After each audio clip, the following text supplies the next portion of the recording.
जय जय श्री राधे। जय माता दी। कैसे हैं आप सब?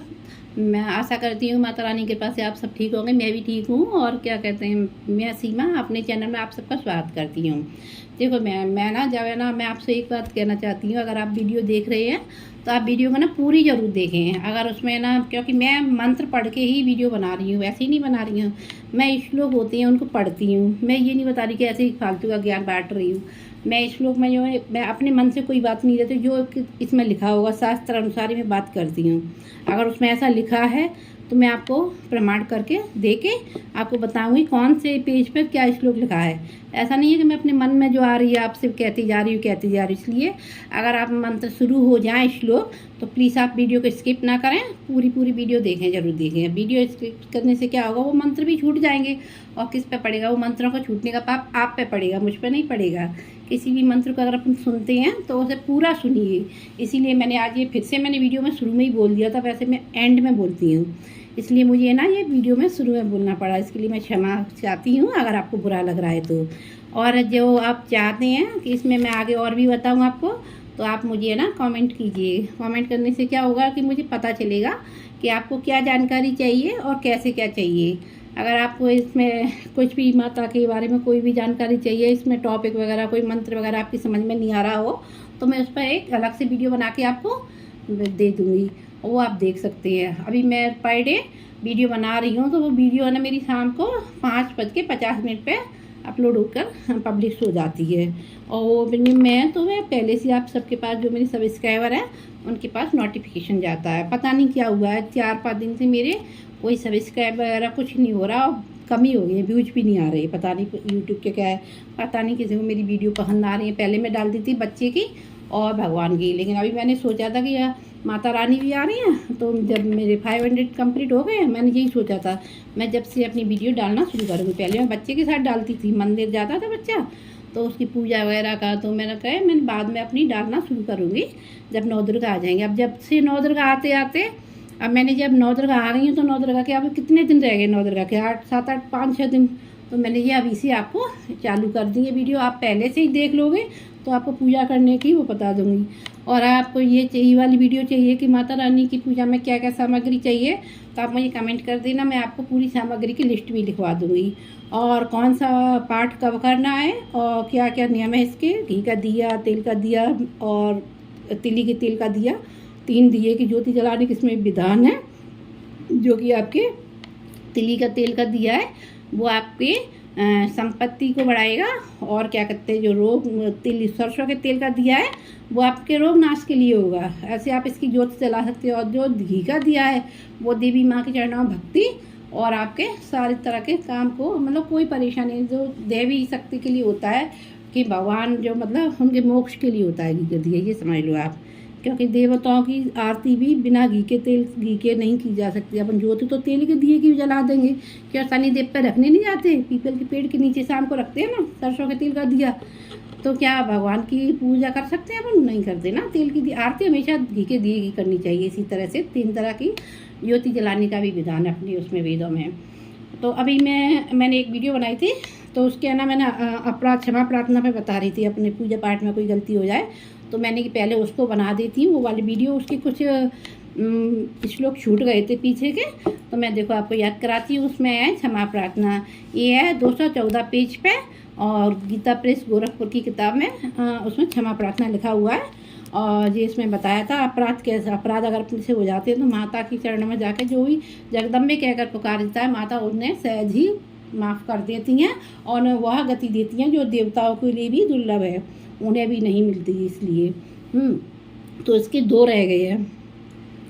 अब इसके मैं बताती हूँ आपके, इसके जो 2 रह गए हैं ना, अब मैं बता दी हूँ। अज्ञानाद्विस्मृते भ्रांत्या यन्न्यूनमदकं कृतं तत्सर्वं क्षम्यतां देवी प्रसीद परमेश्वरी। इसका क्या हिंदी?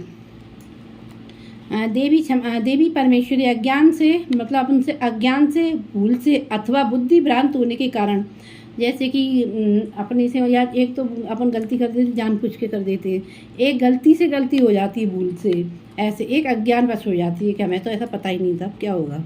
ठीक है, वो 3 तरह की गलतियाँ होती हैं।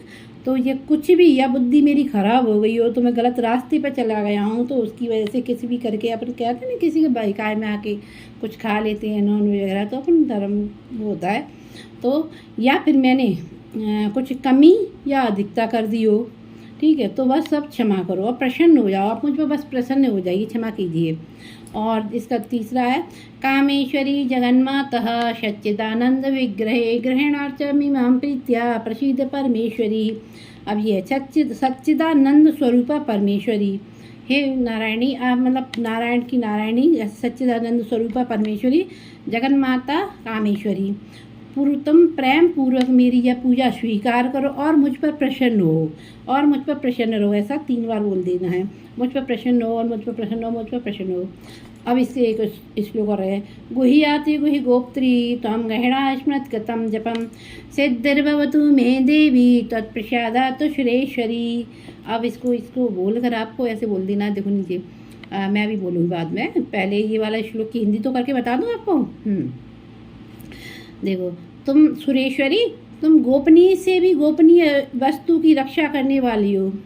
ये देखिए इसका प्रभाव देवी का, गोपनीय से भी गोपनीय वस्तु की रक्षा करने वाली हो। विशेषकर नारियों के लिए, औरतों के लिए ये पूजा बहुत फलदायी होती है। मेरे निवेदन किए हुए इस जप को ग्रहण करो, तुम्हारी कृपा से मुझे सिद्धि की प्राप्ति हो, ऐसा है इसमें, ठीक है। ये क्षमा प्रार्थना हो गई यहाँ तक भावपूर्वक। आप देवी के चरण में, अगर आपको संस्कृत में नहीं आ रहा है तो आप इसको हिंदी में भी बोल सकती हैं, आप इसको हिंदी में ही पढ़ें तो और अच्छा है, वरना संस्कृत तो अपन क्षमा प्रार्थना कर रहे हैं और अपन को संस्कृत में गलती हो रही, तो क्षमा प्रार्थना में भी फिर से क्षमा प्रार्थना क्या करोगे, गलती में गलती हो जाएगी। इसलिए आपको अगर संस्कृत आती है तो संस्कृत में कीजिए, वरना हिंदी में ही कीजिए, ठीक है।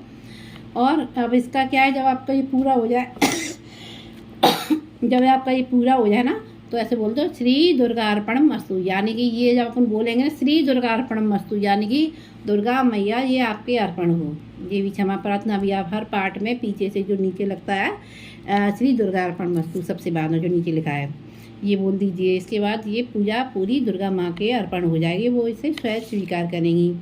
और जब भी आप बैठते हैं, आसन डालकर बैठें, आसन पे भी अपने पहले आसन पर जल छिड़कें, फिर अपने सिर पर जल छिड़कें। नाम मंत्र आए यहाँ पे तो भगवान विष्णु का नाम ले लीजिए और 3 बार आचमन कीजिए, ओम केशवाय नमो नमः, ओम माधवाय नमो नमः, ओम नारायणाय नमो नमः, ऐसे करके ओम ऋषिकेशाय नमो नमः 4 बार, हाथ 4थी बार आप हाथ धो लीजिए उसी से, और बस हाथ धो के प्रणाम करके दिया जला के आप बैठ जाइए, पूजा पाठ आपका पूरा शुरू हो जाएगा। और जब आप पूजा करके उठते हैं तो कहते हैं कि हमने पूजा करी, हमको प्रभाव नहीं हुआ, हमको फ़ायदा नहीं मिला, तो क्या उसमें क्या कमी रह जाती है, आप डायरेक्ट उठ जाते हो। और सबसे बड़ी बात, जो घी का दिया जला के रखते हैं उससे कहीं पूजा नहीं करनी चाहिए, आरती नहीं करनी चाहिए। आरती जैसे कि आप पूजा के लिए दिया जला दिया तो क्या करते हैं, हाँ ज़्यादातर मैंने देखा है कई जगह, तो वो दिया जो जलाते हैं उसी से पाठ भी कर लेते हैं, और पूजा पूरी होने के बाद, पाठ पूरा होने के बाद उसी से आप आरती भी कर देते हैं। आरती उससे नहीं होगी, वो दिया वहाँ से उठाया नहीं जाएगा, वो दिया वहीं रखा रहने दीजिए जो आपने पहले जला दिया है पाठ शुरू करने से पहले। और उसके बाद आप दूसरा दिया जलाइए, हाँ पहले दिया बाद में जलाएंगे, मैं बताऊँ। जब आप पाठ पूरा हो जाए ना, तो आप अपने आसन के नीचे पहले 1 चम्मच से जल माता के लिए छोड़िए कि देवी मैया तुम्हारे अर्पण, ऐसे करके, और फिर थोड़ा सा जल अपने मुंह में डाल दीजिए, और फिर अपने आसन पर 1 चम्मच जल, आसन के नीचे, आसन की कोनी पर जल डाल दीजिए, और फिर उस जल को ऐसे करके दोनों आँखों पर लगाइए, माथे पर लगाइए और ऐसे प्रणाम कीजिए। ऐसे करके वो आसन का, और आप खड़े हो जाइए, वो आसन को थोड़ा सा पलट दीजिए एक तरफ से, कोने से, तो उससे क्या होगा कि पूजा का फल, आपने अगर ये पूजा की तो आपको ही मिलेगा इस पूजा का फल। वरना इंद्रदेव, क्योंकि इंद्रदेव देवता हैं, देवताओं को सहज तो माता इनकी पूजा पाठ वो नहीं है, उनको तो पहले इंद्रासन मिल चुका है। तो वो क्या करते हैं, जो भी भक्त जो पृथ्वी लोक पर, वो इसीलिए खड़े होते हैं कि जो भी इंसान पूजा पाठ, और देखो नवरात्रि है या कोई भी विशेष तिथियाँ हैं तो उन पर वो जरूर नीचे रहते हैं। क्या है कि कोई भी पूजा कर रहा हो तो वो पूजा का पुण्य चुरा ले जाते हैं, उसी टाइम वो सारा पुण्य उन्हीं के खाते में चला जाता है, अपन उसको छोड़ देते हैं। तो अगर डायरेक्ट खड़े हो जाती है तो अपन जल डाल के, जो जल डालेंगे तो वो पूजा अपने लिए ही रहेगी, इंद्रदेव को प्राप्त नहीं होगी। और इंद्रदेव ऐसे ही पुण्यों को प्राप्त कर करके और अपने सिंहासन को बढ़ाते जा रहे हैं, इसीलिए उनका तो आप जल डालेंगे, उसके बाद दिया जलाएंगे दूसरा वाला, उससे ही देवी की आरती करेंगे माता की। कोई भी भगवान की रोज़ा नित्य के पाठ में भी मैं तो ऐसा ही करती हूँ, इसीलिए मुझे बहुत दिए लगते हैं। मैं सभी का दिया रखती हूँ और आरती की दूसरे ही दिए से करती हूँ। भले ही कपूर से कर लो, थोड़ा सा छोटी सी बत्ती बना के थोड़ा सा घी से कर लो, कपूर से कर लो, वरना धूप बत्ती से कर लो, वरना आरती करो। और वरना आप वो दिया नहीं उठेगा पाठ का, वैसे इसका 9 दुर्गाओं में तो बिल्कुल नहीं उठेगा। ठीक है, तो आज मैंने ये आपको बता दिया है कैसे क्या करना है। आपको अगर अच्छा लगा है तो अगर वीडियो मेरी अच्छी लगती हैं तो आप मुझे कमेंट कीजिए, लाइक कीजिए और आगे वीडियो को शेयर कीजिए। और कमेंट में जरूर बताइए कि मुझे आगे क्या करना है, क्या पूछना है आपको। जो भी मुझे आता होगा मैं भगवती की कृपा से मैं आपको बता दूंगी। ठीक है, जय माता दी, जय जय श्री राधे। आज की वीडियो यहीं तक जाओ। बशैया वाली काली मैया की जय हो।